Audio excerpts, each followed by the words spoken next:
Hello guys. അപ്പോൾ നമ്മൾ ഇന്ന് എക്സ്പ്ലെയിൻ ചെയ്യാൻ പോകുന്നത് ഈ വർഷം പുറത്തിറങ്ങിയ ഏജന്റ് കിം റീആക്ടിവേറ്റഡ് എന്നൊരു ആക്ഷൻ ത്രില്ലർ സീരീസാണ്. മൊത്തം 10 എപ്പിസോഡുകളാണ് ഈ സീരീസിൽ വരുന്നത്. അപ്പോൾ നമുക്ക് നേരെ എക്സ്പ്ലനേഷനിലോട്ട് കടക്കാം. അതിനു മുമ്പ് എൻ്റെ ചാനൽ ഇതുവരെ സബ്സ്ക്രൈബ് ചെയ്തില്ലെങ്കിൽ തീർച്ചയായും സബ്സ്ക്രൈബ് ചെയ്യുക. ഈ എപ്പിസോഡിൻ്റെ തുടക്കത്തിൽ കാണിക്കുന്നത് 2006-ലെ ഒരു സംഭവമാണ്. ഒരു ഐലൻഡാണ് കാണിക്കുന്നത്. കിം ഒരു ഹോട്ടലിലോട്ട് നടന്നു വരികയാണ്. ഇന്നേക്ക് മുതൽ 3 ദിവസം US പ്രസിഡന്റിൻ്റെ ഇളയ മോള് ആ ഐലൻഡിൽ വരുന്നുണ്ട്. ഒരാഴ്ചത്തെ വെക്കേഷനാണ് വരുന്നത്. പക്ഷെ നമുക്ക് ഇൻഫർമേഷൻ കിട്ടി. പക്ഷെ കുറച്ച് ആൾക്കാർ ചേർന്ന് കിഡ്നാപ്പ് പ്ലാൻ ചെയ്യുന്നുണ്ട്. അവൾ പറയുന്നത് കൊറിയൻ സെക്യൂരിറ്റി ഒന്നും വേണ്ടെന്നാ, എന്തോ പ്രൈവസിക്ക് കുഴപ്പമാകുമെന്ന്. അവളുടെ തൊട്ട് താഴെയുള്ള മുറി ഞാൻ എടുത്തിട്ടുണ്ട്. അവൾ പോകുന്നത് വരെ അൺഒഫീഷ്യലായിട്ട് നിനക്ക് എല്ലാ സൗകര്യവും അവിടെ കാണും. റൂം 306. എനിക്കൊരു റിസർവേഷൻ ഉണ്ട്. ഒന്ന് വെയിറ്റ് ചെയ്യണേ സാർ. അയ്യോ സാർ, ആ റൂമിൽ ആരോ ഉണ്ടല്ലോ. ആരാ അത്? അത് നമുക്ക് ഗസ്റ്റിൻ്റെ ഇൻഫോർമേഷൻ അങ്ങനെ തരാൻ പറ്റത്തില്ല. ആ റൂമിലുള്ളത് പാർക്കായിരിക്കും. അവിടെ ഗിറ്റാറും വായിച്ചിരിക്കുന്നുണ്ട്. എന്നിട്ട് ആരോടോ സംസാരിക്കുന്നുണ്ട്. ആ ശരി, ഞാനത് റെഡിയാക്കാം. അപ്പുറത്തെ ആൾ പറയുന്നുണ്ട്, ഡാ മ്യൂസിക്കിൻ്റെ വോളിയം ഒന്ന് കുറച്ച് വെക്കുന്നൊക്കെ. ഇവിടെ കിം, എന്നാൽ പിന്നെ ഞാൻ 506 റൂം എടുക്കാം. അയ്യോ അതും ബുക്കിലാണല്ലോ. അങ്ങനെ ആ റൂം കാണിക്കുന്നു. സിയോങ് ആയിരിക്കും അതിലുള്ളത്. ഇവിടെ ഏതോ ഒരു പോസിൽ നിൽക്കുകയാണ്. അവിടെ കമ്പ്യൂട്ടറിൽ എന്തൊക്കെയോ ട്രാക്ക് ചെയ്യുന്നുണ്ട്. ലൊക്കേഷൻ ട്രാക്കിംഗ് റെഡി ആയിട്ടുണ്ട്. ശേഷം കിം ഒരു റെസ്റ്റോറൻറ്റിൽ ഇരുന്ന് ഫുഡ് കഴിക്കുകയാണ്. അവിടേക്ക് പാർക്ക് വരും. മുടിയൊക്കെ നീട്ടി വളർത്തി ആൾ വന്ന് കിമ്മിൻ്റെ മുമ്പിലിരിക്കുന്നു. കുറേ നാളായാലോ 66 കണ്ടിട്ട്. എല്ലാവരും നിന്നെ ശ്രദ്ധിക്കും. നിന്നെ കണ്ട ആൾക്കാർ സംശയിക്കും. പാർക്ക് പിന്നെ നിന്നെ കണ്ട ഒട്ടും സംശയിക്കില്ലല്ലോ. ആ ക്യാപ്പും താഴോട്ട് വെച്ച് നമ്മൾ ജീവിക്കുന്ന സൊസൈറ്റിയിൽ അവർക്ക് അവരവരുടെ ഇഷ്ടത്തിന് ജീവിക്കാം. നീ അത് ബഹുമാനിക്കണം എന്ന് പറഞ്ഞ് അങ്ങോട്ട് നോക്കുമ്പോഴാണ്, ദേ അങ്ങോട്ട് നോക്കിയേ, ആരും സംശയിക്കില്ല.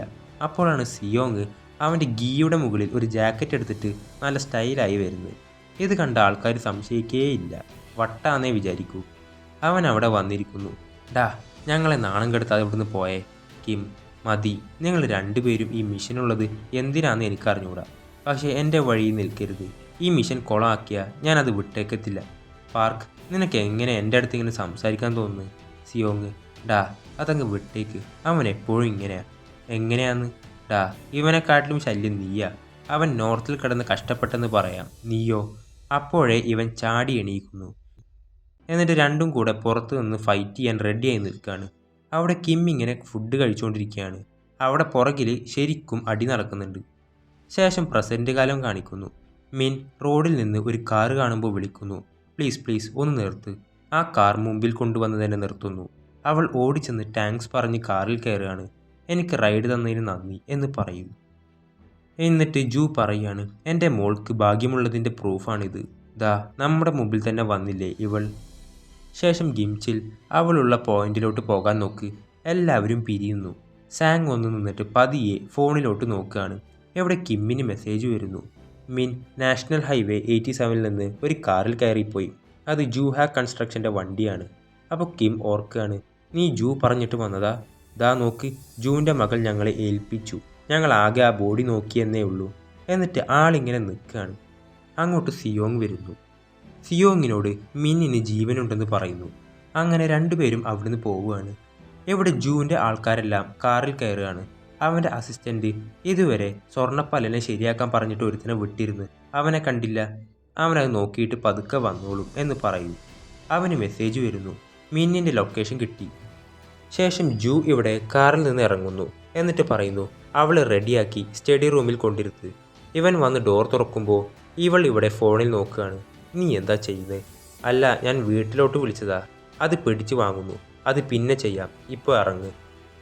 ശേഷം മിന്നിനോട്, വാ വന്നിരിക്ക്. എങ്ങനെയുണ്ട് മിൻ? എനിക്കാദ്യം കണ്ടപ്പോൾ നിങ്ങളെ മനസ്സിലായില്ല. മൊത്തം കുതിർന്ന് നനഞ്ഞിരുന്നല്ലേ? ആ എനിക്ക് കുഴപ്പമില്ല. നീ അവിടെ വരാൻ നിനക്കെന്താ സംഭവിച്ചത്? ഞാൻ നിങ്ങളുടെ മകളുമായി ഫൈറ്റ് ചെയ്തതിന് സോറി. പിന്നെ എന്നെ രക്ഷിച്ചതിന് നന്ദി. അതല്ല ഞാൻ ചോദിച്ചത്, നീ എന്താ അവിടെ നിന്ന്? ഓ അതെന്താന്ന് വെച്ചാൽ എനിക്ക് ഓർമ്മയില്ല. എനിക്ക് ഓർമ്മ വന്നപ്പോൾ ഞാനൊരു വെയർ ഹൗസിലായിരുന്നു. അതുകൊണ്ട് ഞാൻ ഓടി രക്ഷപ്പെട്ടു. ജൂ ഒന്ന് നോക്കിയിട്ട് ചോദിക്കുകയാണ്, അപ്പോൾ നീ ഓടി വരുന്നതിന് മുമ്പ് നീ ആ വെയർ ഹൗസിലായിരുന്നു? ആ അതെ. നിനക്ക് ഏറ്റവും അവസാനം ഓർമ്മയുള്ളത് എന്താ? അത് പ്രിൻസിപ്പളുടെ ഓഫീസിൽ നിന്ന് ഇറങ്ങുന്നതാണ്. ആ കോൾഡ് സ്റ്റോറേജിൽ എന്താ സംഭവിച്ചേ? നീ ആരെങ്കിലും കണ്ടോ? ആ ഞാൻ കണ്ടു. ഒരു ഗുണ്ടയെ പോലെ ഇരിക്കുന്ന ആളെ. പക്ഷെ ആരാന്ന് എനിക്ക് അറിഞ്ഞുകൂടാ. നീ അവനോട് സംസാരിച്ചോ? ഇല്ല, അയാൾ എൻ്റെ നേർക്ക് കത്തിയും കൊണ്ട് വന്നു. അതുകൊണ്ട് ഞാൻ ഓടി. അയാൾ എന്തൊക്കെയോ വിളിച്ചു പറയുന്നുണ്ടായിരുന്നു. മഴ കാരണം ഞാൻ കേട്ടില്ല. സാറിൻ്റെ ഫോണൊന്ന് തരാൻ പറ്റുമോ? ഞാൻ അച്ഛനെ വിളിച്ചു പറയാം. അത് ഞാൻ സമ്മതിക്കില്ല. കാരണം എൻ്റെ മകൾ നിന്നെ കൊല്ലാൻ നോക്കിയതാ. ഞാൻ അവളുടെ അച്ഛനായിട്ട് എന്തു ചെയ്യണം? ഞാനൊന്നും കണ്ടില്ല, എനിക്കൊന്നും ഓർമ്മയില്ല. ഇതൊക്കെ പറയുമ്പോൾ ഇമോഷനൊക്കെ ഒന്ന് ശ്രദ്ധിക്കണ്ടേ? അഭിനയിക്കാൻ പോലും നിനക്ക് അറിഞ്ഞൂടാ. നിങ്ങൾ എന്താ സംസാരിക്കുന്നതെന്ന് എനിക്ക് മനസ്സിലാവുന്നില്ല. നീ കാറിൽ കയറി ഉറക്കം അഭിനയിച്ചപ്പോഴേ എനിക്ക് മനസ്സിലായിരുന്നു. ഇവൾ ഓടുമ്പോൾ അസിസ്റ്റൻ്റ് ഇവളെ പിടിച്ചുകൊണ്ട് വരികയാണ്. സത്യമായിട്ടും ഞാനൊന്നും ചെയ്തില്ല. അപ്പോൾ എനിക്ക് എൻ്റെ മോളെ നല്ല കാര്യവും ഭയങ്കര സ്നേഹവുമാണ്. അവൾ എന്തു ചെയ്താലും അതെനിക്കൊരു തെറ്റല്ല. ഞാൻ അതെല്ലാം മറക്കും. അതൊരു വലിയ തെറ്റല്ലെങ്കിൽ പോലും. ഇവിടെ സിറിഞ്ച് തയ്യാറാക്കുന്നുണ്ട്. ഞാനിത് എങ്ങനെ മറക്കാൻ പോകുന്നതെന്ന് അറിയോ? ഏതോ ഒരു ഗുണ്ട ഒരു ഫീമെയിൽ ഹൈസ്കൂളറായ മിന്നിനെ കിഡ്നാപ്പ് ചെയ്തു. എന്നിട്ട് രണ്ടുപേരെയും ഒരുമിച്ച് കാണാതായി. എന്തായാലും അവനെ ഇപ്പോൾ കാണാനില്ല.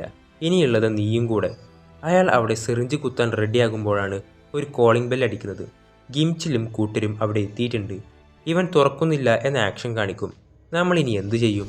നമ്മളിവിടെ സമാധാനത്തിനല്ല വന്നത്. കാർ ഇടിച്ചുകൊണ്ട് ഗേറ്റ് പൊളിച്ചു കയറ്റിയാണ്. നിങ്ങൾ എവിടെയാണെന്ന് അറിയോ? ഇപ്പോൾ തന്നെ ഇവിടുന്ന് ഇറങ്ങ്. ഗിംച്ചിൽ ഗണ്ണെടുത്ത് ഷൂട്ട് ചെയ്യുന്നു. ഞാൻ എവിടെയായാലും എനിക്ക് കുഴപ്പമില്ല. ഇതിൻ്റെ ഉള്ളിൽ ഒരു പെണ്ണില്ലേ? ഇവിടെ ഒരുത്തൻ വന്ന് പറയുകയാണ്, സാർ, കുറേ വാഹനങ്ങൾ ഇവിടെ വന്നിട്ടുണ്ട്. ജു, ഇവളെ ബേസ്മെൻറ്റിലേക്ക് കൊണ്ടുപോ എന്ന് പറയും. മറ്റവരെല്ലാം അകത്ത് കയറുകയാണ്. ഇവിടെ ജു വൈസ് മിനിസ്റ്ററെ വിളിക്കുന്നു. ചെയർമാൻ ജു എന്നെ വിളിക്കാൻ കാര്യം എന്താ? ഇവരെല്ലാം അകത്ത് കയറി തപ്പൽ തുടങ്ങി. അടുക്കളയിലും ഓരോ റൂമിലും എല്ലായിടത്തുമായിട്ട് തിരയുന്നുണ്ട്. അങ്ങനെ തപ്പിച്ചെന്ന് കയറുന്നത് ജു ഉള്ള സ്ഥലത്താണ്. നീ ഇവിടെ ഒറ്റക്കായിരുന്നിട്ടും നിന്നെ ഫേസ് ചെയ്ത് ഇവിടെ ഒരു കസേര ഇരിപ്പുണ്ട്. നിനക്ക് ഏതോ ഗസ്റ്റ് ഉണ്ടായിരുന്നല്ലോ. നീയല്ലേ ജൂഹ കൺസ്ട്രക്ഷൻ്റെ ചെയർമാൻ? ശരിയാ. നിങ്ങളാരാ? ഞാനൊരു സിവിൽ സർവൻ്റാണെന്ന് വിചാരിച്ചോ? ഞാൻ SMDയുടെ ഡയറക്ടറാണ്. ഞാനിവിടെ മിൻ എന്നൊരു കുട്ടിയെ കണ്ടുപിടിക്കാൻ വന്നതാ. എനിക്കറിയാം അവൾ ഇവിടെ ഉണ്ടെന്ന്. എൻ്റെ ഗേറ്റ് പൊളിച്ച് നിങ്ങൾ അകത്ത് കയറിയത് എനിക്ക് കുഴപ്പമില്ല. പക്ഷേ എനിക്ക് സിഗരറ്റ് ഇഷ്ടമല്ല എന്ന് പറഞ്ഞ് അതെടുത്ത് എറിയാണ്.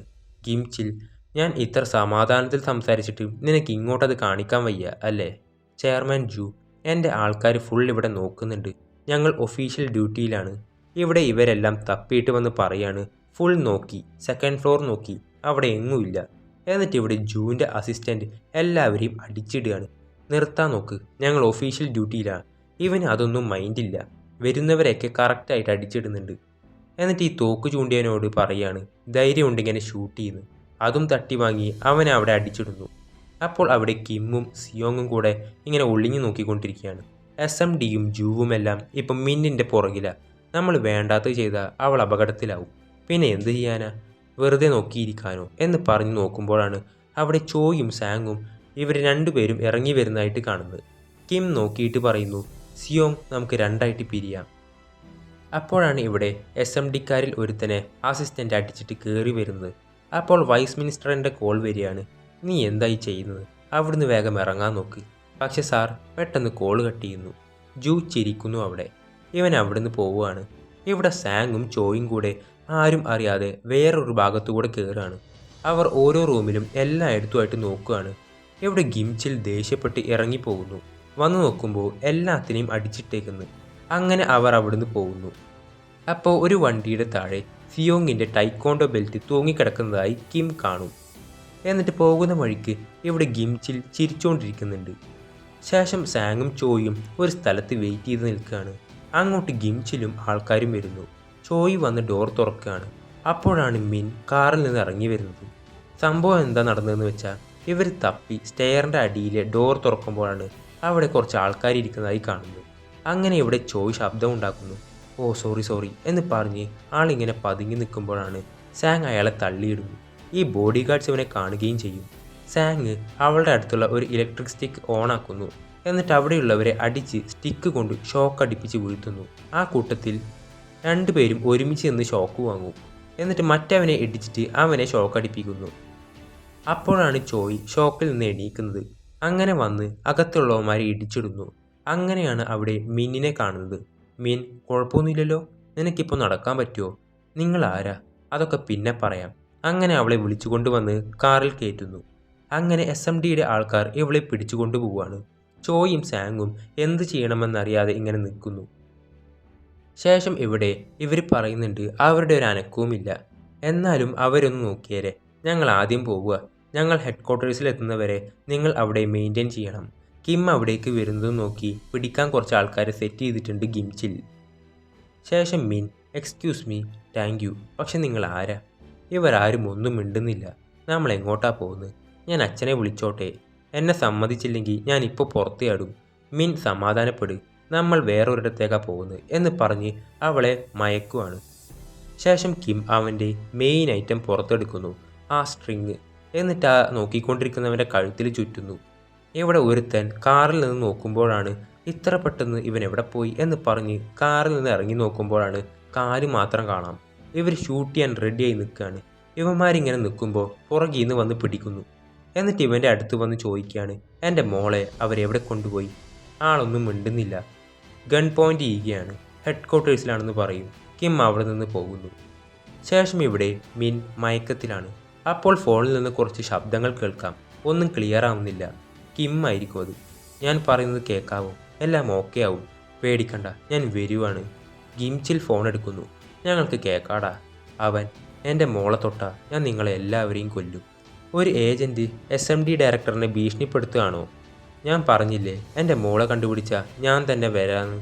അപ്പോൾ ഗിംച്ചിൽ എന്ത് ചെയ്യാൻ പറ്റും? എനിക്കൊരു ഏജൻറ്റിനെയും വിശ്വാസമില്ല. ഏറ്റവും ഗതികെട്ടവൻ ആദ്യം ഇങ്ങോട്ട് വരണം. എനിക്കെൻ്റെ മോളാണ് വലുത്. നമുക്ക് നോക്കാം എന്താ നടക്കാൻ പോകുന്നതെന്ന്. ഓക്കെ, ഞാൻ ആ സമയം നിൻ്റെ മോളെ നോക്കിക്കോളാം. ഞാൻ നിനക്ക് വേണ്ടി ഒരു ഗിഫ്റ്റുമായിട്ട് തന്നെ വരുമെന്ന് കിം പറയുന്നു. ശേഷം ചോയ്, എനിക്കത് ശരിയായി തോന്നുന്നില്ല, അവൻ്റെ മോളെ യൂസ് ചെയ്യാണോ എന്നൊക്കെ പറഞ്ഞ്. നമ്മളല്ലേ ഇത് ഒരുമിച്ച് ചെയ്തത്. ശേഷം പാർക്കിനെയാണ് കാണിക്കുന്നത്. അവൻ്റെ റൂമിൽ ചെന്ന് അവിടുത്തെ മാറ്റൊക്കെ മാറ്റി അത് തുറന്ന് അതിൻ്റെ അടിയിലോട്ട് പോവുകയാണ്. അവിടെ കുറേ വെപ്പൺസ് ഉണ്ടാകും. മക്കളെ, എണീക്കാൻ സമയമായില്ലേ? കുറേ ആയില്ലേ വെറുതെ ഇരിക്കുന്നു? എന്നിട്ട് കണ്ടതെല്ലാം എടുക്കുന്നുണ്ട്. എല്ലാം അങ്ങ് കൊണ്ടുപോകും. ഒരു ഫീൽഡ് ട്രിപ്പ് ആവട്ടെ എന്നേ. ശേഷം ഗിംച്ചിൽ പറയാണ്, നമ്മളെ ടോപ്പ് ലെവൽ സെക്യൂരിറ്റി ബിൽഡിങ്ങിൽ കൊണ്ടുപോകും. അങ്ങനെ അവിടെ എത്തുന്നു. അവളെ ഇൻട്രോഗേഷൻ റൂമിൽ കൊണ്ടുപോകും. അപ്പോഴാണ് ഇവരുടെ കാറിൻ്റെ അടിയിൽ നിന്ന് സിയോങ് ഇറങ്ങി വരുന്നത്. എനിക്ക് എന്തിൻ്റെ കേടായിരുന്നു? എന്തിനാണോ ഈ വണ്ടി കയറിയത്? എന്നിട്ട് ഇറങ്ങി നോക്കുമ്പോഴാണ് അവിടെ ക്യാമറ ഉണ്ട്. ഇവിടെ ഒരുപാട് ആൾക്കാർ വന്ന് ഇറങ്ങുകയാണ്. ഇതെന്താ ബ്ലാക്ക് സ്ക്വാഡോ? ഇതെന്താ യുദ്ധം തുടങ്ങാൻ പോവാണോ? ഏജൻറ്റ് കിം മോളെ കണ്ടുപിടിച്ചാലേ വരൂ എന്നല്ലേ പറഞ്ഞത്? സാങ്, ഡയറക്ടറിന് അവനെ വിശ്വാസമില്ല. അവനെ ജയിലിൽ അടക്കുന്നവരെ അയാൾ അടങ്ങില്ല. അത്രയ്ക്ക് പേടിയാ ഏജൻറ്റ് കിമ്മിനെ. ശേഷം അവിടെ ഒരുത്തൻ വരുന്നുണ്ട്. സൗണ്ട് ഉണ്ടാക്കി അവൻ അങ്ങോട്ട് തിരിയുന്ന സമയം അവനെ ചവിട്ടിയിട്ട് ID കാർഡ് എടുക്കുകയാണ്. ഇവിടെ മിന്നിനെ എടുത്തുകൊണ്ട് പോവുകയാണ്. അങ്ങോട്ടും ഈ ബ്ലാക്ക് സ്ക്വാഡ് വരുന്നുണ്ട്. സിയോങ് അകത്ത് കയറി പതിയെ പോയി നോട്ടീസ് ബോർഡ് നോക്കുകയാണ്. അവിടുത്തെ റൂട്ട് മാപ്പ് തല തിരിച്ചും വളച്ചും വെച്ചൊക്കെ നോക്കുന്നുണ്ട്. എന്നിട്ട് നേരെ ഇൻറ്ററോഗേഷൻ റൂമിലോട്ട് പോകുന്നു. ഇവിടെ ബ്ലാക്ക് സ്ക്വാഡ് എല്ലാം അകത്തേക്ക് കയറിയിട്ടുണ്ട്. ഇവരെല്ലാം കൂടെ നിരന്നു വന്ന് എല്ലാ റൂമിൻ്റെയും ഫ്രണ്ടിൽ നിൽക്കുകയാണ്. സിയോങ്ങിന് എന്ത് ചെയ്യണമെന്ന് അറിഞ്ഞൂടാ. ആ സമയത്താണ് ഒരു സ്ത്രീ സിയോങ്ങിനെ കണ്ട് പേടിക്കുന്നത്. നിങ്ങൾ ഇപ്പോഴും ഇവിടെ വർക്ക് ചെയ്യുന്നുണ്ടോ? എന്നെ ഓർമ്മയില്ലേ? എത്ര നാളായി കണ്ടിട്ട് എന്ന് പറഞ്ഞ് ആളെ ഇട്ട് കറക്കുവാണ്. എന്നിട്ട് അവരുടെ വായിൽ ടേപ്പ് ഒട്ടിച്ച് വെക്കുകയാണ്. നിങ്ങൾക്ക് കുഴപ്പമൊന്നുമില്ലല്ലോ, ശ്വാസം വലിക്കാലോ? എന്നിട്ട് അവിടുന്ന് എന്തൊക്കെയോ എടുക്കുന്നുണ്ട്. എന്നോട് ശരിക്കും ക്ഷമിക്കണം, ഞാൻ എന്തായാലും ഇതിന് ക്ഷമ ചോദിക്കാൻ തിരിച്ചു വരും എന്ന് പറഞ്ഞ് അവൻ അവിടുന്ന് പോകുന്നു. എന്നിട്ട് വെന്റിലേഷൻ പൈപ്പിലൂടെ നുഴഞ്ഞു പോവുകയാണ്. എന്നിട്ട് മെക്കാനിക്കൽ റൂമിൻ്റെ അവിടെ എത്തി അവൻ കയറും കുപ്പിയൊക്കെ എടുക്കുകയാണ്. കയർ ചുറ്റി ചുറ്റി താഴോട്ട് പതിയെ ഇടുന്നു. മെയിൻ സ്വിച്ചിൻ്റെ അവിടെ എത്തിക്കഴിയുമ്പോൾ ആൾ ബോട്ടിലിൻ്റെ അടപ്പ് തുറന്ന് കുറച്ച് വെള്ളമായിട്ട് തുറന്നു വിടുകയാണ്. ഓക്കെ, ഇനി ഇൻട്രോഗേഷൻ റൂം. എന്നിട്ട് അങ്ങോട്ട് പോകുന്നു. ശേഷം മിന്നിനെ കാണിക്കുകയാണ്. അവൾക്ക് ബോധം വരുന്നു. ഇത് ക്യാമറയിൽ കൂടെ കാണുന്നുണ്ട്. ഞാൻ എവിടെയാ? പ്ലീസ് എന്നെ ഒന്ന് വിട്. എന്നോട് എന്തിനെങ്ങനെ ചെയ്യുന്നത്? ഗിംച്ചിൽ അവളോട്, നിൻ്റെ അച്ഛൻ ആരാണെന്ന് നിനക്കറിയോ? എൻ്റെ അച്ഛനോ? എന്താ ഉദ്ദേശിക്കുന്നത്? അച്ഛൻ എന്തെങ്കിലും ചെയ്തോ? അതുകൊണ്ടാണോ എന്നെ പിടിച്ചു വെച്ചേക്കുന്നത്? ശ്രദ്ധിച്ച് കേട്ടോ കിമ്മിൻ്റെ മോളെ, നിൻ്റെ അച്ഛൻ ഒരു ഏജൻ്റായിരുന്നു. അതെന്താണെന്നറിയാലോ അല്ലേ? ആ കൂട്ടത്തിൽ ഏറ്റവും ഭീകരൻ. അവൻ്റെ ഐഡൻറ്റിറ്റി തെളിഞ്ഞ നോർത്തുകാർ സൗത്തിലോട്ട് വരും. അത് ഞങ്ങളെ വല്ലാതെ പ്രശ്നത്തിലാക്കും. പക്ഷെ നിൻ്റെ അച്ഛൻ ഇപ്പോൾ വലിയൊരു പ്രശ്നമാണ് ചെയ്തേക്കുന്നത്. നിന്നെ കണ്ടുപിടിക്കാൻ വേണ്ടിയിട്ട് ഇത്രയും നാളും ഒരു പ്രേതത്തെ പോലെ ജീവിച്ചവൻ പെട്ടെന്നെല്ലാം മാറ്റിമറിച്ചു. എല്ലാം നിനക്ക് വേണ്ടി. കിമ്മിൻ്റെ ഫോട്ടോ കാണിക്കുകയാണ്. നീയും നിൻ്റെ അച്ഛനും എന്നെ വല്ലാത്തൊരു സ്ഥാനത്ത് നിർത്തിയേക്കുന്നത്. അതുകൊണ്ട് എനിക്കറിയണം ഇതെങ്ങനെ തുടങ്ങി, എന്തുകൊണ്ട് തുടങ്ങിയെന്ന്. ജൂ എന്തിനു നിന്നെ പിടിച്ചു വെച്ചു? ജൂവും നിൻ്റെ അച്ഛനും തമ്മിൽ എന്താ ബന്ധം? എല്ലാ സത്യങ്ങളും ഇവിടെ പറയണം. അപ്പോൾ അയാളുടെ മകളുമായി ഞാൻ അടി ഉണ്ടാക്കിയതുകൊണ്ട് അവൾ എനിക്ക് എന്തോ കൊണ്ട് അടി തന്നു. എനിക്ക് ബോധം പോയി. പക്ഷേ പിന്നെ ഓർമ്മ വന്നപ്പോൾ ഞാൻ ആ കോൾഡ് സ്റ്റോറേജിലായിരുന്നു. പിന്നെ ഞാൻ എങ്ങനെയോ അവിടുന്ന് രക്ഷപ്പെട്ടു. എന്നിട്ടാണ് ജൂൻ്റെ അടുത്ത് പെടുന്നത്. കിം നോർത്തിൽ നിന്ന് വരെ ഒരാളെ സൗത്തിലോട്ട് കൊണ്ടുവന്നു. ഞങ്ങളെ ഇത്ര പ്രശ്നത്തിലാക്കി. ഇതെല്ലാം തുടങ്ങിയത് നിങ്ങളുടെ ഈ ചെറിയ അടിപിടി കാരണമാണല്ലേ എന്നോർത്ത് ചിരിക്കുകയാണ്. അപ്പോൾ ഒരുത്തൻ വന്നിട്ട് പറയും, സാർ ഇവിടെ വൈസ് പ്രസിഡന്റ് വന്നിട്ടുണ്ട്. ജൂ പറഞ്ഞു വിട്ടതാണെന്ന് തോന്നുന്നു. ആ കുട്ടിയെ ഒളിപ്പിക്ക്. ശേഷം ആളെ കാണിക്കുകയാണ്. നാഷണൽ സെക്യൂരിറ്റിയുടെ വൈസ് മിനിസ്റ്ററാണ് ഇയാൾ. അയാൾ ദേഷ്യത്തിൽ നടക്കുകയാണ്. എന്നിട്ട് സിയോങ് നോക്കുമ്പോൾ മിന്നിനെ പിടിച്ചുകൊണ്ട് പോകണമെന്നാണ് കാണുന്നത്. അവളെ എങ്ങോട്ടാ കൊണ്ടുപോകുന്നത്? ഞാൻ എത്തിയപ്പോൾ തന്നെ കൊണ്ടുപോകണം. എന്ത് കഷ്ടമാണ്. ഇവർ മിന്നിനെ ഐസൊലേഷൻ റൂമിലാണ് കൊണ്ടുപോകുന്നത്. ഇവിടെ ഈ വൈസ് മിനിസ്റ്റർ വന്ന് ഒരു സാധാരണ ആളുടെ വീട്ടിൽ പോയി ഇങ്ങനെയാണോ കാണിക്കുന്നത്? ഞാൻ ഫയർ ചെയ്യട്ടെ നിങ്ങളെ. ആ പെണ്ണെവിടെ? എവിടെ? മിൻ ഇങ്ങനെ ഇരിക്കുകയാണ്. അവളെ ആരോ വിളിക്കുന്നത് കേൾക്കാം. ചുറ്റും നോക്കുന്നു. ദാ അവിടെ മുകളിൽ നോക്ക്. മുകളിലോട്ട് നോക്കുമ്പോൾ അത് സിയോങ് ആണ്. ഞാനത് തുറക്കാൻ പോവുക, അതുകൊണ്ട് മിണ്ടാതിരിക്കണം. അവനത് തുറക്കുകയാണ്. അങ്ങനെ അവളെ വലിച്ച് മുകളിലേക്ക് കയറ്റുന്നു. ശേഷം വൈസ് മിനിസ്റ്റർ, എനിക്ക് അവളെ ഇപ്പോൾ കാണണം. അവളെ കിട്ടിയിട്ട് നിനക്കെന്ത് ചെയ്യാനാ? ജൂന് തിരിച്ചു കൊടുക്കാനാണോ? അവൾക്കറിയാൻ അനുവദിച്ചിട്ടില്ലാത്ത എന്തെങ്കിലും അവൾക്കറിയോ? നീ ആരോടായി സംസാരിക്കുന്നതെന്ന് നിനക്കറിയോ? നീ ആദ്യം ശ്രദ്ധിക്കാൻ നോക്ക്. കിം മോളെ കാണാതെ ടെൻഷൻ അടിച്ച് നടക്കുക. അവളെ നീ കൊടുത്താൽ ജൂവും നീയും അവിടെ തീരും. അതുകൊണ്ട് ഞാൻ അവനെ പിടിക്കുന്നത് വരെ മിണ്ടാതിരിക്കാൻ നോക്കുമെന്ന് പറയും. ശേഷം ഇവിടെ മിന്നും സിയോങ്ങും കൂടെ പൊക്കോണ്ടിരിക്കുകയാണ്. ഇവിടെ ആ മെയിൻ സ്വിച്ചിൽ വെള്ളം ഉറ്റി ഉറ്റി വീണുകൊണ്ടിരിക്കുകയാണ്. അങ്കിൾ, അവർ പറഞ്ഞു അച്ഛനൊരു ഏജൻ്റാണെന്ന്. അങ്കിളിനത് അറിയുമോ? നിൻ്റെ അച്ഛൻ ഒരു ഏജൻ്റ് ആയിരുന്നു, ഇനിയല്ല. അപ്പോൾ ഇവിടെ ആ മെയിൻ സ്വിച്ച് വെള്ളം തട്ടി കത്തിപ്പോകുന്നു. നമുക്കിപ്പോൾ ഇവിടുന്ന് പോകണം. അവിടെ ഫുൾ അലാറം മുഴങ്ങുകയാണ്. മതി, നമുക്കിവിടെ ഇറങ്ങാനുള്ളത്. ഞാൻ ആദ്യം ഇറങ്ങാം, പിന്നെ ഞാൻ നിന്നെ പിടിക്കാം. അങ്ങനെ സിയോങ് ചാടി ഇറങ്ങുന്നു. എന്നിട്ട് മിന്നും ഇറങ്ങുന്നു. അങ്ങനെ ഇവർ പെട്ടെന്ന് സ്റ്റെപ്പ് ഇറങ്ങി താഴോട്ട് വന്ന് ആ ഐഡൻറ്റിറ്റി കാർഡ് വെക്കുമ്പോഴാണ് ആക്സസ് ഡിനൈഡ് എന്ന് കാണിക്കുന്നത്. സിയോങ്, മിൻ, നിനക്ക് ആക്ടിങ് അറിയോ? ശേഷം ഒരു പട്ടാളക്കാരൻ കയറി വരുമ്പോൾ അവളിങ്ങനെ നിൽക്കുകയാണ്. സിയോങ് അപ്പോഴേ അയാളെ ചവിട്ടിയിടുന്നു. ഡോർ അടയാതിരിക്കാൻ മിന്നും സിയോങ്ങും ആ ഡോർ ഇങ്ങനെ പിടിച്ചു വെക്കുന്നുണ്ട്. എന്നിട്ട് ആ കാർഡ് ഊരിയെടുക്കുന്നു. എന്നിട്ട് രണ്ടുപേരും കൂടെ പോകുന്നു. അങ്ങനെ ഇവർ രണ്ടുപേരും കൂടെ നടന്നു വരുമ്പോഴാണ് പെട്ടെന്ന് അവിടെ ലൈറ്റ് ഓൺ ആവുന്നത്. എല്ലാവരും അവരെ ഗൺ പോയിന്റിൽ നിർത്തും. അവൻ മിന്നിനെ പുറകിലോട്ട് നിർത്തും. അല്ലെങ്കിലും എപ്പോഴും ഞാൻ ഒരു പൊടി ലേറ്റാണ്. സിയോങ്, കിം പറഞ്ഞ ഗിഫ്റ്റ് നീയാണോ? എന്നാൽ ഞങ്ങളുടെ കയ്യിലൊരു ഗിഫ്റ്റ് ഉണ്ട്. മിൻ, അങ്കിൾ, നമ്മളിപ്പോൾ എന്തു ചെയ്യും? മിൻ, നിൻ്റെ ലെഫ്റ്റിലോട്ട് നോക്കിയാൽ നിനക്കൊരു എമർജൻസി എക്സിറ്റ് കാണാം. ഞാൻ 3 എണ്ണിക്കഴിഞ്ഞാൽ നീ അങ്ങോട്ട് പോകണം. അപ്പോൾ അങ്കിളോ? ഞാൻ ഇവരുടെ അടുത്തേക്ക് ഒരു ബായ് ഒക്കെ പറഞ്ഞിട്ട് വരാന്നേ. അപ്പോഴാണ് പാർക്ക് അവിടെ കാറിൽ വന്നിറങ്ങി ഒരു റോക്കറ്റ് ലോഞ്ചറും കൊണ്ട് നിൽക്കുന്നത്. അവൻ ഫയർ ചെയ്യുന്നു. മിന്നിനെ പിടിച്ചു മാറ്റുകയും ചെയ്യുന്നു. ഇവന്മാരെല്ലാം നിലത്ത് വീഴാണ്. അങ്ങനെ അതിലൂടെ കാറും ഓടിച്ചു വരികയാണ് പാർക്ക്. ഇവൻ എപ്പോഴും ലേറ്റാ. ഇവിടെ പാർക്ക് അവരെ അറ്റാക്ക് ചെയ്തുകൊണ്ടിരിക്കുകയാണ്, ഗണ്ണെടുത്തും ഗ്രനേഡ് വെച്ചിട്ടൊക്കെ. അതിൻ്റെ ഇടക്കും ഗിംച്ചിൽ വിളിച്ച് പറയുന്നുണ്ട്, ബ്ലാക്ക് സ്കോട്ട് ഇങ്ങോട്ട് വന്ന്. പാർക്ക് വന്നിട്ട് പറയാണ്, വേഗം കയറി, ഇപ്പോഴെങ്കിലും വരാൻ തോന്നിയല്ലോ. ഇവർ കാറിൽ കയറാൻ നോക്കുമ്പോഴാണ് അത് തുറക്കാൻ പറ്റുന്നില്ല. നമ്മൾ എന്ത് ചെയ്യും? ഇവിടെ ഗിംച്ചിൽ നോക്കുമ്പോൾ എല്ലാവരും താഴെ കിടക്കുകയാണ്. ഇവൻ ഇവിടെ വെറുതെ ഷൂട്ട് ചെയ്തുകൊണ്ടിരിക്കുകയാണ്, ബുള്ളറ്റൊന്നും ഇല്ലാതെ. നീ എന്താ ഷൂട്ട് ചെയ്ത് കളിക്കുകയാണോ? അതെ, കണ്ടില്ലേ? അങ്ങനെ അവൻ റിയൽ ഗൺ എടുക്കുന്നു. പാർക്ക് കാറിൻ്റെ പുറകെ വന്ന് ഒളിക്കുന്നു. ഇവർ ഷൂട്ട് ചെയ്ത് കാർ ഒരു പരുവാക്കുന്നു. ഇവിടെ വൈസ് മിനിസ്റ്റർ വന്ന് നോക്കുന്നു. എന്താ പാർക്ക്, ഞങ്ങൾ വീണ്ടും തുടരട്ടെ? അപ്പോൾ പാർക്ക് തോക്കിൽ സോക്സ് ഇട്ട് കാണിച്ചു കൊടുക്കും. സിയോങ് അത് നേരെ ഇട്ട് കൊടുക്കുന്നു. ഓക്കെ, കണ്ടോ, ഇത് വൈറ്റ് ഫ്ലാഗാ, ഞങ്ങൾ സറണ്ടർ ചെയ്തു. അവർ 3 പേരും പുറത്തേക്ക് വരികയാണ്. ഇതെന്താ നിങ്ങൾ ഇത്രയും പേര്? ഞങ്ങളെ 3 പേരെയും പിടിക്കാൻ ഇത്രയും പേരോ? ഞാൻ നിന്നെ വെള്ളത്തിൽ നിന്ന് രക്ഷിച്ചു. ദാ ഇവിടെ ഒരു കൊച്ചുണ്ട്, അവളെ തായോ. അപ്പോഴാണ് ഒരു സൗണ്ട് കേൾക്കുന്നത്. എല്ലാവരും ഗൺ താഴെയിട്. വൈസ് മിനിസ്റ്ററാണ് പറയുന്നത്. ഞാൻ പറഞ്ഞത് മനസ്സിലായില്ലേ? തോക്ക് താഴെയിടാൻ. അങ്ങനെ ആൾ മുമ്പിലോട്ട് വരുന്നു. അപ്പോഴാണ് ആളുടെ കഴുത്തിൽ നിന്ന് ചോര വരുന്നത്. നോക്കുമ്പോൾ ആ സ്ട്രിങ് ഇട്ട് മുകളിൽ നിന്ന് കിം വലിക്കുകയാണ്. ആളത് മുറുക്കി വലിക്കുന്നത്. അങ്ങനെ അതും കാണിച്ചുകൊണ്ടാണ് ഈ എപ്പിസോഡ് അവസാനിക്കുന്നത്. അപ്പോൾ അടുത്ത എപ്പിസോഡ് ഉടൻ വരുന്നതാണ്. ആ എപ്പിസോഡുകളെല്ലാം മിസ്സാവാതിരിക്കാനായി ഈ ചാനൽ ഒന്ന് സബ്സ്ക്രൈബ് ചെയ്യുക.